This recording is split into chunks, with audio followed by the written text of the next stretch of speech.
नमस्कार दोस्तों, स्वागत है हमारे चैनल स्टडी थेरेपी पर। आज हम लोग डिस्कस करने जा रहे हैं 26 जुलाई 2025 के करंट अफेयर्स। तो चलिए शुरू करते हैं। तो सबसे पहले जो करंट खबर है वो है, सुप्रीम कोर्ट ने शैक्षणिक संस्थानों में छात्रों द्वारा जो आत्महत्या और मानसिक स्वास्थ्य के लिए निपटने के लिए दिशा निर्देश जारी किए हैं। तो ये दिशा निर्देश जो हैं वो सुप्रीम कोर्ट द्वारा अनुच्छेद 32 और अनुच्छेद 141 के तहत 15 अंतरिम दिशा निर्देश जारी किया गया है। और ये देखिए, सुखदेव साहा बनाम आंध्र प्रदेश राज्य मामले में ये जारी किया गया है, याद रखिएगा। और उन्होंने ये कहा है कि सुप्रीम कोर्ट ने कहा है कि युवाओं में जो व्याप्त यह संकट जो है वो देश के एजुकेशनल सिस्टम में गहरी अवसंरचनात्मक अस्वस्थता की ओर इशारा करता है। और एनसीआरबी जो है, नेशनल क्राइम रिकॉर्ड ब्यूरो, उनके अनुसार 2022 में भारत में 13,000 से अधिक छात्रों की आत्महत्याएं की है। जो सभी प्रकार की आत्महत्या है उनका 7.5% है, मतलब उतना है। अब देखिए, हम लोग इसमें अगर देखें तो दिशा निर्देश जो जारी की सुप्रीम कोर्ट में, उसके क्या क्या बातें हैं।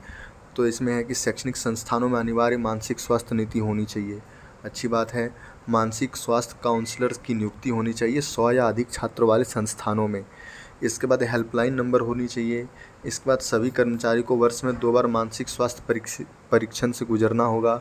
इसके बाद बोल रहे हैं कि SC ST OBC EWS या LGBTQ+ और दिव्यांग छात्रों, उनके लिए समावेशी और गैर भेदभावपूर्ण मानसिक स्वास्थ्य प्रथाओं को अपनाना होगा। इसके बाद है कि अगर कोई यौन उत्पीड़न होता है, रेगिंग होती है या पहचान आधारित भेदभाव होता है तो गोपनीय रिपोर्टिंग प्रणाली के द्वारा गोपनीय रिपोर्टिंग प्रणाली स्थापित की जाएगी और प्रभावित छात्रों के लिए तत्काल मनोवैज्ञानिक सहायता भी प्रदान की जाएगी। इसके बाद देखिए, इसमें है कि रुचि आधारित कैरियर परामर्श और पाठ्येतर गतिविधियों जो है, इनमें लोगों को रुचि दिलाया जाएगा, जिससे परीक्षा का जो बोझ है वो कम से कम हो। अब देखिए, भारत सरकार द्वारा और क्या क्या ली गई है, इसमें कानूनी मान्यता क्या क्या है मानसिक स्वास्थ्य को लेकर। तो सबसे पहले है कि मानसिक स्वास्थ्य देखभाल अधिनियम 2017, उसके अंतर्गत जो आत्महत्या को है ना, वो अपराध की बजाय मानसिक स्वास्थ्य की चिंता माना गया और इसके लिए वो जेल नहीं भेजते बल्कि मानसिक सुधार गृह भेजा जाता है जो आत्महत्या करते हैं, मतलब उनको। इसके बाद दिव्यांग अधिकार अधिनियम, उसमें मतलब इनकी परिभाषा को दिव्यांग को विस्तार करते हुए मानसिक बीमारी को भी शामिल किया गया दिव्यांगजन में। इसके बाद देखिए, भारत के अनुच्छेद 21 के तहत जो है वो मानसिक जीवन जो है वो जीवन के अधिकार का एक अभिन्न अंग माना गया है। तो ये सब सारा कुछ है ना। अब चलिए आगे बढ़ते हैं। भारतीय रेलवे ने इंटीग्रल कोच फैक्ट्री में देश के पहले हाइड्रोजन संचालित कोच का सफलतापूर्वक परीक्षण किया है। तो हाइड्रोजन फॉर हेरिटेज जो है ना, एक पहल है 2023 में शुरू की गई थी। हाइड्रोजन फॉर हेरिटेज नाम से पता चल रहा है कि विरासत स्थलीय और पहाड़ी मार्गों पर 35 हाइड्रोजन संचालित ट्रेनों की परिचालन की इसकी मतलब ये है, कोशिश है, इसकी योजना बनाई गई है। हम लोग अब आगे चलें तो इस पर देखिए, इस पर लिखा हुआ है कि 1200 हॉर्स पावर रहेगा। इतना छोटा छोटा डिटेल इंपॉर्टेंट नहीं है ना। हम लोग देखिए आगे चलते हैं, इन हाइड्रोजन को अपनाने के लाभ क्या क्या हो सकते हैं। तो सबसे पहला है कि ग्रीन हाइड्रोजन में बैटरी की तुलना में उच्च ऊर्जा घनत्व होता है ग्रीन हाइड्रोजन में। इसके बाद है हाइड्रोजन ईंधन सेल आधारित ट्रेन्स केवल जलवाष्प उत्सर्जित करते हैं। ये प्रीलिम्स का क्वेश्चन है, ये याद रखिएगा, है ना। ये आया था कि हाइड्रोजन को अगर जलाते हैं तो वो धुआं उत्सर्जित करते हैं, या फिर कोई बोलता है कार्बन डाइऑक्साइड, फिर जलवाष्प था, तो आपको यही टिक करना था कि क्या उत्सर्जित करते हैं। तो हाइड्रोजन ईंधन सेल जो है उसमें ट्रेन्स केवल जलवाष्प उत्सर्जित करेंगे। फिर अब ग्रीन हाइड्रोजन उत्पादन में कम अवसंरचना निर्माण की ज़रूरत होती है। अच्छा, ग्रीन हाइड्रोजन को मतलब वैकल्पिक ईंधन के रूप में अपनाने में चुनौतियां क्या क्या आ रही है। तो इसमें बोल रहा है कि अधिकांश जो हाइड्रोजन का उत्पादन जो है ना, वो स्टीम मीथेन रिफॉर्मिंग यानी ग्रे हाइड्रोजन के माध्यम से किया जा रहा है।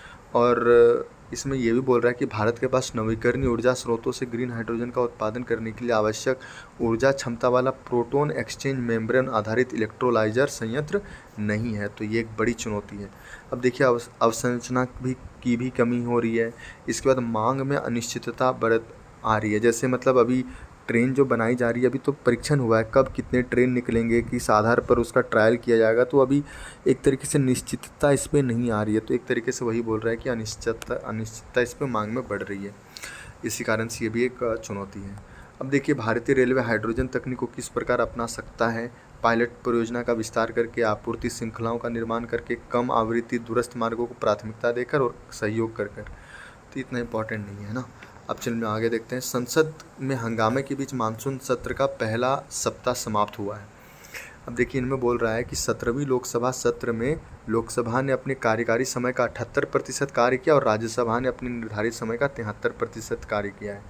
जबकि 1950 में अगर देखें तो संसदीय जो भारत की संसद थी उनकी प्रतिवर्ष बैठक जो थी वो 120 से 140 दिन हुआ करती थी, लेकिन अब यह घटकर 60 से 70 दिन ही हो गई है, मतलब आधा से भी कम हो गया देखा जाए तो इसमें वही बोल रहा है कि संसदीय व्यवधान में क्या क्या चुनौतियां हैं, समस्याएं क्या क्या हैं। तो उन्हें बोल रहा है लोकतांत्रिक जवाबदेही को ये कमज़ोर करती है। अगर संसद में व्यवधान आता है तो लोकतंत्र जवाबदेही को कमज़ोर करती है ये। अच्छा, मौद्रिक लागत भी बहुत ज़्यादा इसका है कि संसद को चलाने की लागत 2.5 लाख प्रति मिनट है, सोचिए, और ये तरीके से एक तरीके से खर्चा ही बढ़ रहा है।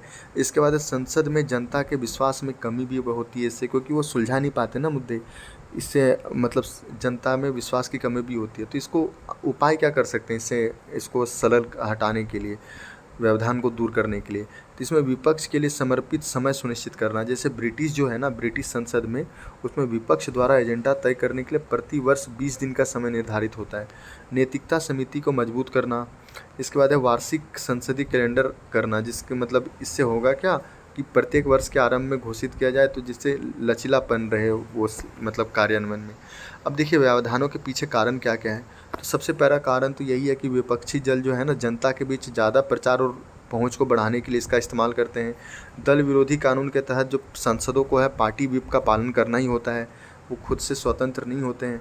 इसके बाद व्यवधान विवादास्पद राष्ट्रीय या क्षेत्रीय मुद्दों के कारण उत्पन्न होते हैं, जो कि जनता का ध्यान भी आकर्षित करते हैं, इस कारण से विपक्षी दल करते हैं। इसके बाद है कि राजनीतिक दलों की संख्या में वृद्धि, इसके कारण जो है बहस कम समय और असूचीबद्ध मुद्दों के कारण ज़्यादा व्यवधान इसमें उत्पन्न होता है। अब देखिए भारत, नेक्स्ट जो खबर है वो भारत मालदीव राजनयिक संबंध की 60वीं वर्षगांठ के अवसर पर प्रधानमंत्री ने मालदीव की यात्रा की। अब देखिए इसके बाद इसमें बोल रहे हैं कि यात्रा के प्रमुख परिणाम क्या क्या रहे। तो यात्रा के प्रमुख परिणाम की अगर हम लोग नज़र डालें तो सबसे पहले है कि मालदीव को 4,850 करोड़ की लाइन ऑफ क्रेडिट सुविधा दी गई है भारत के द्वारा। दूसरा है कि भारत के द्वारा जो ऋण ली गई थी, लोन लिया गया था मालदीव को, वो धीरे धीरे कम, मतलब वार्षिक भुगतान कम राशि दे देकर उस पर शर्तें ढील दी गई है उसको लेकर। फिर यूपीआई शुरू करने पर भी समझौता की गई है मालदीव में। फिर मालदीव में मूर्त व्यापार समझौता जो है एफटीए, उस पर भी चर्चा की गई। इसके बाद कुछ आदान प्रदान भी किया गया है, कुछ समझौतों ज्ञापनों का। इसके बाद अवसंरचना का भी उद्घाटन किया गया है, जैसे 33,000 सामाजिक आवास इकाइयाँ और अछुद्ध शहर में सड़क जल निकास प्रणाली परियोजना का भी उद्घाटन किया गया। और जो है 2 आरोग्य मैत्री हेल्थ क्यूब, भीष्म क्यूब जिसको है, वो सेट सौंपे गए। तो भीष्म क्यूब का फुल फॉर्म क्या है? आरोग्य मैत्री हेल्थ क्यूब। अब चल में नेक्स्ट देखते हैं कि मालदीव का महत्व कहाँ क्या बढ़ रहा है। तो सबसे पहला भू राजनीतिक महत्व में देखते हैं तो पड़ोसी प्रथम और महासागरीय विजन के तहत मालदीव का एक महत्वपूर्ण स्थान है।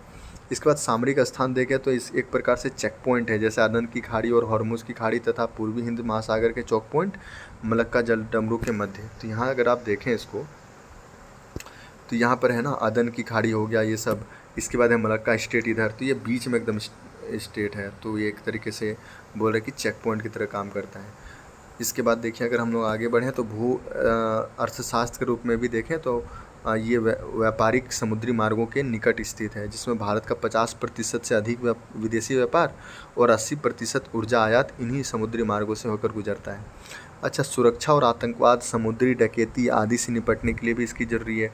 जैसे चीन की महत्वाकांक्षी जो है स्ट्रिंग ऑफ पल्स रणनीति को इससे निष्प्रभावी करने में मदद मिलती है।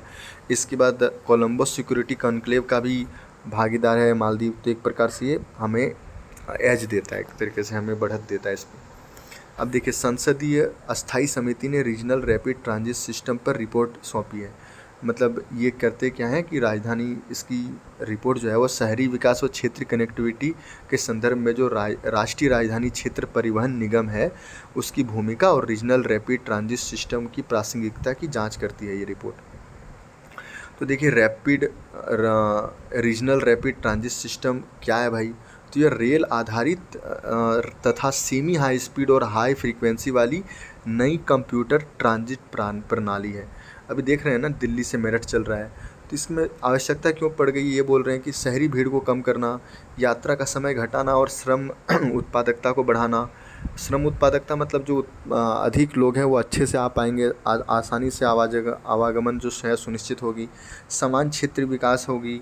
इसके बाद है कि आरआरटीएस के विकास हेतु समिति की सिफारिशें भी होगी, मतलब की गई है। तो इसमें बोल रहे हैं कि मतलब आरआरटीएस का विस्तार अगर देखिए प्रयोग की तरह लाया गया है, तो अगर ये प्रयोग सफल रहता है तो अलग मतलब स्टेट्स में भी, राज्यों में भी आरआरटीएस का विस्तार किया जाएगा। तो उन्होंने एकीकृत मेट्रोपॉलिटन परिवहन निगम की स्थापना पर भी बोला गया है राज्यों को देखने के लिए। क्षेत्रीय संदर्भ में बड़े शहरों की योजना के लिए बनाना, इसको ध्यान दिया गया है। बहुआयामी एकीकरण, जैसे बेंगलोर है, बेंगलोर का एयरपोर्ट और बेंगलोर के शहर में बहुत दूरी है, 20 किलोमीटर से ज़्यादा दूरी है, तो वहाँ पर आने जाने के लिए ये एक अच्छा साधन हो सकता है। तो वही बोल रहे हैं हवाई अड्डों, बस स्टेशनों, तो ये एक है। अब देखिए आगे बढ़ें तो सूचना और प्रसारण मंत्रालय ने मध्यवर्तियों को अश्लील कंटेंट वाली 25 वेबसाइटों को ब्लॉक किया है। तो ये ब्लॉक किस पे ये हुआ है, तो सबसे पहले सूचना प्रौद्योगिकी अधिनियम 2000 तथा सूचना प्रौद्योगिकी मध्यवर्ती दिशा निर्देश और डिजिटल मीडिया आचार संहिता नियम 2021 के तहत इसको निर्देशित किया गया है ब्लॉक करने के लिए। अब देखिए ये सब क्या क्या कर रही थी, तो ये उल्लंघन कर रही थी किसी चीज़ का, तो किसका उल्लंघन कर रही थी, तो सूचना प्रौद्योगिकी अधिनियम की। ये सब इतना इम्पोर्टेंट है नहीं, बस याद रखिए, है ना। मतलब देख लीजिए थोड़ा कि बीएनएसएस 2023 की धारा 294, सूचना प्रौद्योगिकी अधिनियम 2000 की धारा 67 और 67A, फिर महिलाओं का अशिष्ट चित्रण प्रतिषेध अधिनियम 1986 की धारा 4, तो उन्हीं पर मतलब ये भी बैन लगाया गया है। तो आवश्यकता क्यों है भाई बैन लगाने की, तो सबसे पहला है कि भारतीय संविधान का 19(2) जो है वो ये कहता है कि राज्य को शिष्टाचार और नैतिकता के हित में अभिव्यक्ति की आज़ादी पर उचित प्रतिबंध लगाने का अनुमति है। अब देखिए इसमें लॉ भी है, केस लॉ भी है, तो रंजीत डी उदेती बनाम महाराष्ट्र राज्य केस। तो इसमें सुप्रीम कोर्ट ने आईपीसी की धारा 292, जो कि अभी बीएनएस 2023 की धारा 294 हो गई है, उसके तहत दोषसिद्धि को बरकरार रखा और कहा कि अश्लीलता को अभिव्यक्ति की आज़ादी के तहत संरक्षण नहीं मिल सकता। अब देखिए इससे महिलाओं और बच्चों की सुरक्षा भी होती है कि बच्चों में रिश्तों की बारे में समझ बिगड़ सकती है अश्लील कंटेंट देखने से। फिर महिलाओं को वस्तु के रूप में ज़्यादा देखा जा सकता है, इससे लैंगिक असमानता और हिंसा को बढ़ावा मिल सकता है। अब देखिए जो अश्लीलता है वो समाज, सांस्कृतिक और नैतिक मूल्य भी नष्ट करती है। देखिए जैसे मिल्की हॉर्म थ्योरी जो है, मिल्की हॉर्म थ्योरी जो कि ऑन लिबर्टी में वर्णित है, तो वो कहता है कि दूसरों को नुकसान पहुंचाने या सामाजिक सद्भाव को नुकसान पहुंचाने वाली स्वतंत्रता जो है ना, उसको कानून के द्वारा सीमित किया जा सकता है। तो याद रखिएगा कि जेम्स मिल की हॉर्म थ्योरी है, हॉर्म थ्योरी। अब चलिए हम लोग आगे बढ़ते हैं। राष्ट्रपति शासन, तो मणिपुर में जो भी राष्ट्रपति शासन था उसको अगले 6 महीने के लिए बढ़ा दिया गया है। तो ये आपातकालीन प्रावधान के अंतर्गत किया गया। आपातकालीन प्रावधान जो है हमारे जो संविधान है उसके भाग 18 के तहत ये प्रावधान किया गया है। अब देखिए राष्ट्रपति शासन जो है 2 तरीके से लगा जा सकता है, उसके आधार 2 हो सकते हैं। तो याद रखिए एक 356 और एक 365, नाम से देखिए 5-6 को आगे कर दिए, तो 365 356। तो देखिए 356 जो है वो संवैधानिक तंत्र का विफल हो जाना। तो देखिए स्टार्टिंग में 356 आता है, तो याद रखिए कि संवैधानिक तंत्र ही विफल हो गया, एकदम पूरा संविधान ही खत्म। तो देखिए ये वाला याद हो गया, संवैधानिक तंत्र का विफल हो जाना। यदि राष्ट्रपति को राज्य के राज्यपाल से प्राप्त रिपोर्ट या स्वयं इस बात का आभास हो जाए कि राज्य सरकार संविधान के प्रावधानों के अनुसार शासन नहीं चला पा रही है, तो राष्ट्रपति शासन। इसके बाद 365 में संघ के निर्देशों का पालन नहीं कर रहा है वो। तो देखिए यदि कोई राज्य जो है वो केंद्र के सरकार के दिशा निर्देशों का पालन नहीं करता, तो राष्ट्रपति शासन। अब देखिए जो राष्ट्रपति शासन की अवधि जो है वो शुरुआत में 6 महीने के लगाया जाता है, लेकिन संसदीय अनुमोदन के कारण प्रत्येक 6 माह के कालखंड के लिए अधिकतम 3 साल तक बढ़ाया जा सकता है। तो 6 महीने बढ़ते रहेगा और अधिकतम 3 साल तक। अब देखिए नेक्स्ट जो है अटल पेंशन योजना। तो अटल पेंशन योजना में या भी करंट अफेयर्स में ये है कि 8 करोड़ से ज़्यादा इसके नामांकन हो चुके हैं। अब देखिए अटल पेंशन योजना के तहत ये वित्त मंत्रालय के अंतर्गत आता है। इसमें जो है वो इसकी लागू करने वाली एजेंसी है पेंशन फंड विनियमन और विकास प्राधिकरण। इसके बाद इस 1840 आयु के इसमें लोग एनरोल हो सकते हैं, जिसमें वो पैसा जमा करते हैं। केंद्र सरकार जो है वो 1 भी रुपया कंट्रीब्यूट नहीं करती है, सिर्फ खुद मुझे ही कंट्रीब्यूट करना पड़ेगा 1840 उम्र के लोगों को। और बोल रहा है 60 साल की उम्र हो जाने के बाद जीवन भर हर महीने 1000 से 5000 रुपये तक की गारंटीड पेंशन मिलती है, याद रखिएगा, है ना, गारंटीड पेंशन। अब देखिए E3 देश कौन है, तो अभी इसमें ये आया खबर कि अमेरिका जो है और ईरान की परमाणु वार्ता में गतिरोध के बीच E3 देशों ने ईरान को स्केपन बैंक प्रतिबंधों की चेतावनी दी है। तो सबसे पहले E3 देश है कौन, तो ये अनौपचारिक विदेशी समूह और सहयोग समूह है जिसमें यूके, जर्मनी और फ्रांस शामिल है। तो E3 की पहली बैठक जो थी ना वो 2003 में अमेरिका द्वारा इराक पर किए गए हमले के बाद हुई थी और इसका उद्देश्य ये था कि इराक के लिए एक त्रिपक्षीय रणनीति तैयार करना और ईरान से उत्पन्न हो रहे परमाणु खतरे को रोकना। तो याद रहेगा आपको E3 कौन है। अब देखिए इस स्पेन बैक प्रतिबंध क्या है, तो ये 2015 में संयुक्त व्यापक कार्य योजना के तहत लाए गए प्रावधान है ये प्रतिबंध, और इसके अनुसार जो है अगर ईरान अपने परमाणु समझौता का उल्लंघन करता है तो उसके खिलाफ प्रतिबंधों को फिर से लगाया जा सकता है। तो E3 देशों ने ये बोला है, मतलब चेतावनी दी है ईरान को। अब जो नेक्स्ट चलते हैं क्लाइमेट टिपिंग पॉइंट। तो देखिए शोधकर्ताओं का मानना ये है कि 2023 में जो चरम समुद्री हीटवेव जो घटनाएं हुई वह जलवायु परिवर्तन के कारण हुई थी और ये क्लाइमेट टिपिंग पॉइंट का एक संकेत है। तो क्लाइमेट टिपिंग पॉइंट है क्या, तो IPCC जो है जलवायु परिवर्तन पर अंतर सरकारी पैनल, उसके अनुसार क्लाइमेट टिपिंग पॉइंट एक ऐसा महत्वपूर्ण बिंदु या सीमा है जिसे पार किए जाने पर किसी प्रणाली की स्थिति में एक बड़ा बदलाव आ जाता है और ये जो बदलाव होता है ये अपरिवर्तनीय होता है बदलाव। तो इसमें उदाहरण भी बताया गया कि जैसे ग्लोबल वार्मिंग के कारण वर्षा वनों का शुष्क सवाना में वनस्पति में परिवर्तित होना। अब देखिए IPCC के कई टिपिंग पॉइंट्स की पहचान की है IPCC ने, जैसे ग्रीनलैंड की आइस शील्ड वो पिघल रही ग्रीनलैंड में, इसके बाद वो वहाँ पे हरे भरे मतलब वहाँ पे ग्रीनीकरण हो रहा है वहाँ का। इसके बाद है अटलांटिक परिसंचरण, जैसे आप लोग पढ़ते होंगे अटलांटिक मेडिटेरेनियन और ऑक्सीलेशन करंट, तो वो जो है ना उसकी तीव्रता धीमी हो रही है, तो अटलांटिक जो परिसंचरण है वो उसमें बाधा पहुंच रही है। फिर अमेजन के वर्षावन जो है वो कट रहे हैं, और इसके बाद अंटार्कटिक जो है वो आइस शील्ड उसमें कमी आ रही है।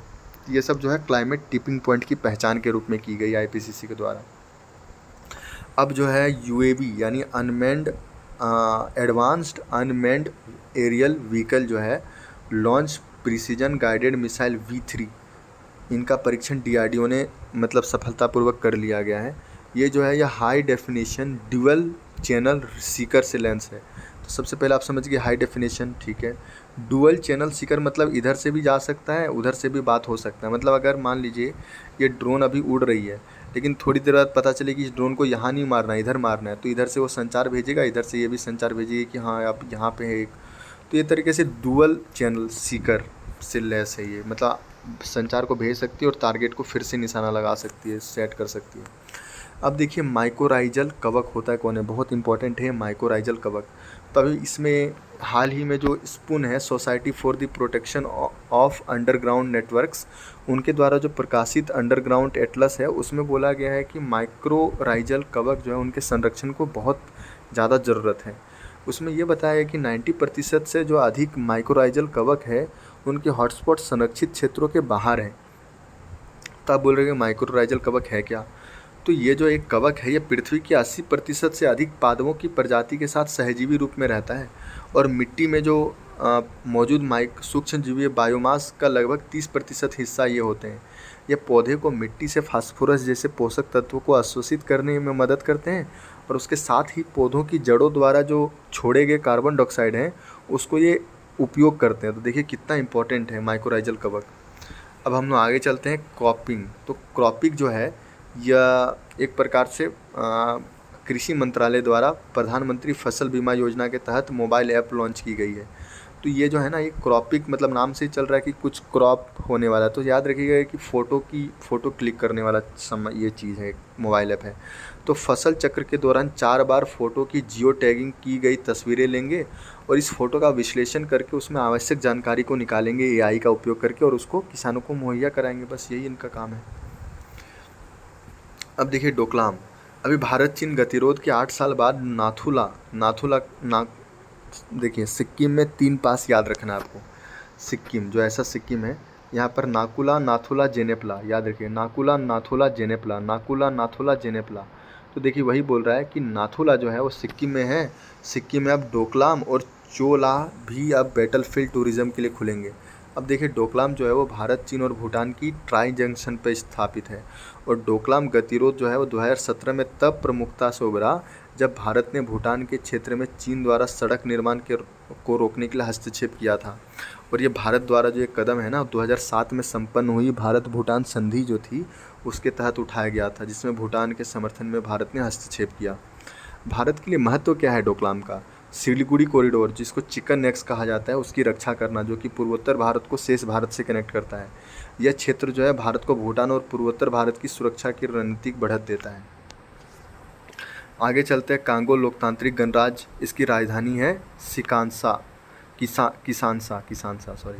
तो देखिए किन किन देशों से अपना बॉर्डर लगाती है। सबसे पहला देखिए Congo democratic Republic of Congo, तो ये देखिए सेंट्रल अफ्रीकन रिपब्लिक, फिर साउथ सूडान, फिर बुरुंडी, रवांडा, युगांडा, फिर हो गया यहाँ पे तंजानिया से बॉर्डर तो नहीं लगता है यहाँ पर शायद, अभी देख लेंगे। फिर मलावी, फिर है जाम्बिया, फिर अंगोला, फिर यहाँ पर है रिपब्लिक ऑफ कॉन्गो। तब देखिए यहाँ पर थोड़ा सा देख लेते हैं। हाँ, सीमावर्ती देश अंगोला, कांगो गणराज्य, सेंट्रल अफ्रीकन रिपब्लिक, दक्षिणी Sudan, Uganda, Rwanda, Burundi, Tanzania, Zambia. अब देखिए ये ना यहाँ पर देखिए ये जो यहाँ पर है, ये यहाँ पर ना अटलांटिक ओशन से भी सट रहा है। तो यहाँ देखिए अटलांटिक ओशन से भी अपनी सीमा बना रही है, छोटी तल रेखा है लेकिन। अब देखिए संघर्ष क्षेत्र अगर देखें तो नॉर्थ किवू, साउथ किवू और इतूरी प्रांत कहाँ पाए जाते हैं? DRC में पाए जाते हैं, democratic Republic of Congo. North Kivu, south Kivu और इतूरी प्रांत। नदियों की ओर देखें तो यहाँ पर कॉन्गो नदी बहती है, जो कि अफ्रीका की दूसरी सबसे लंबी नदी है। पहली कौन सी है? नील नदी। तो कॉन्गो नदी अफ्रीका की दूसरी सबसे लंबी नदी है और ये भूमध्य रेखा को 2 बार काटती है। इसके बाद यहाँ देखिए टंगनेका झील, अल्बर्ट झील, एडवर्ड झील, किवू झील यहाँ पर पाई जाती है। ज्वालामुखी में देखें माउंट न्यारागोगो, ये सक्रिय ज्वालामुखी है, माउंट न्यारागोगो। फिर कांगो बेसिन, ये मध्य तराई वर्षावन है और सवाना भी पाई जाती है यहाँ पर। अच्छा, ये जो DRC जो है यहाँ पर विश्व का 3/4 कोबाल्ट का उत्पादन होता है। तो बस याद रखिएगा, बस इतना ही जानना था। आपसे मिलते हैं अब सोमवार को, क्योंकि कल और परसों का एक साथ ही करंट अफेयर्स हम लोग देते हैं, तो उसका 2 दिन का एक ही आता है, संडे और मंडे का। तो आपसे मुलाकात होगी परसों, तब तक अपना ध्यान रखिएगा। नमस्कार।